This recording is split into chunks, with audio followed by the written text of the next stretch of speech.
10 things I never spend money on. Number 1, drinks out. Now, I rarely ever go out to like a club or a bar, so that's not really what I mean by this, but I will caveat that if I am going to a place like that, then I will buy one drink. Typically, it's a strong drink like a Long Island iced tea that I can babysit the entire time, and I can still be, in the environment and the vibe without having to overspend. I drink very rarely, but when I do drink, I buy the bottle and I bring it home. What I mean really by drinks out is when I go out to eat, when I dine out, I almost never order a beverage. I always just drink water for 2 reasons. It's a lot cheaper, and I don't like to really drink my calories. That's just me. I'll be back. Okay, I'm back. Number 2, cable TV. I haven't had cable TV, I think, since, I don't know, it must have been like 22, 23. I actually had a annoying experience with AT&T back when I did have cable. They had a bundling program where you would bundle your cell phone service and your cable TV and internet, whatever you had. And I ran into a financial pickle back then, and they did not let me cancel the cable. They wanted me to pay for the whole bill and continue to pay for that in a contract or whatever the case was, and that sucked. So I basically had to let the whole account go.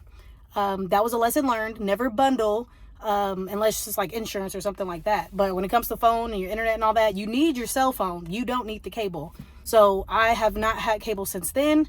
I typically use YouTube Premium. I use Amazon Prime because that has other services along with it. And I use, I think we have HBO actually through AT&T.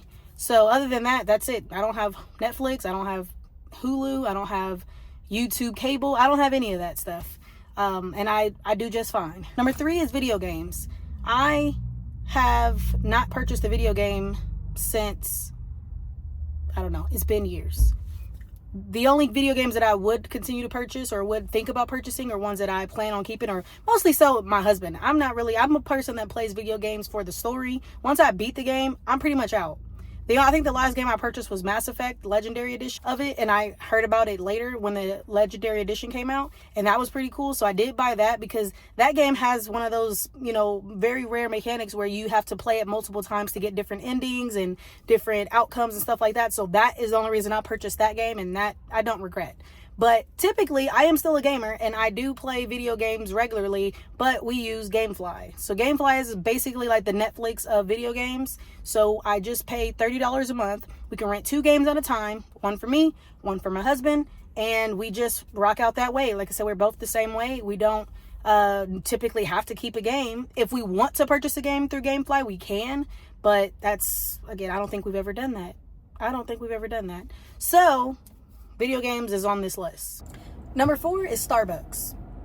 I'm just not a coffee drinker. Again, I don't like to drink my calories, and I really tried to like coffee. When I first had my daughter, I had no energy, and I didn't want to have I was nursing, so I couldn't really have too much coffee, or definitely couldn't have any energy drinks. So I relied on a little bit of coffee once I kind of weaned her off a bit, and it was okay, but I found myself adding way too much creamer just to enjoy the taste. So I've really chalked it up to the fact that I just don't like coffee. So I don't go to Starbucks.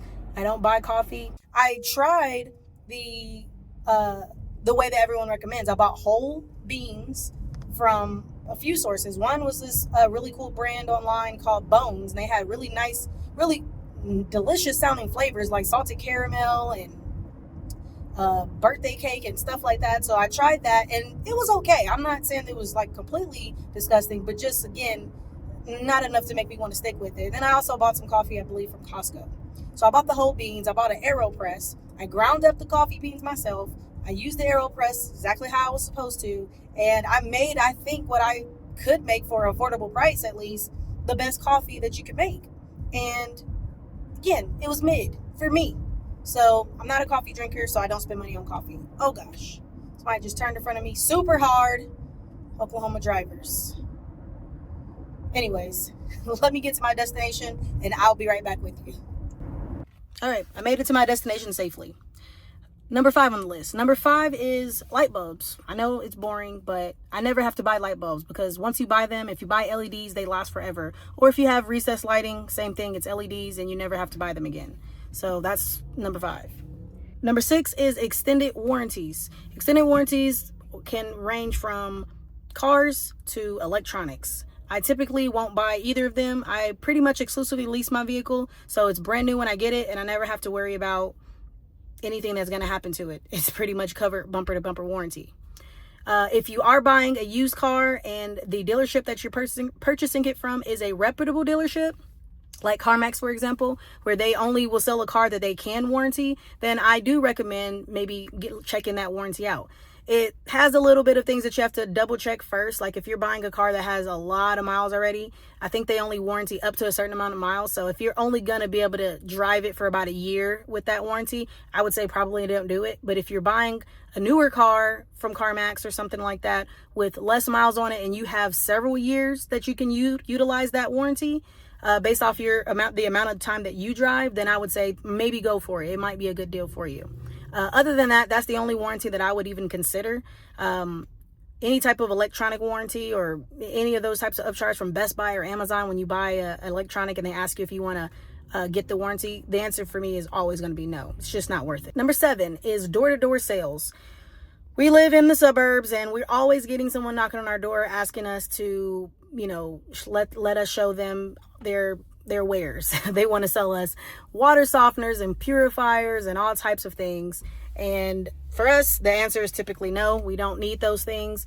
And if we do need those things, we can probably get it a lot cheaper by doing the research ourselves. Also, never buy anything that you don't already know enough about. Don't let a salesperson sell you and tell you about a product that you never even knew existed. Do your own research first and make sure that you can't get that same solution that you're wanting cheaper or better before you allow someone to come in your home and, sell you. We've also been door knocked for windows. And man, when I tell you the price of those windows were insane, I mean really, really insane. I think they wanted to charge us like $20,000 for some windows. Mind you, this house is like, that house that we were living in at the time was probably about worth $150 or so at the time. I'm like, you think I'm going to spend $20,000? Anyways, next on the list. Number 8 is convenience stores. I, again, don't drink my calories. So I won't go to the convenience store and I won't buy drinks. I won't buy snacks. I won't buy any of those things. Matter of fact, the only time I go to a convenience store is when I have to go inside to get cash. Other than that, I pretty much steer clear.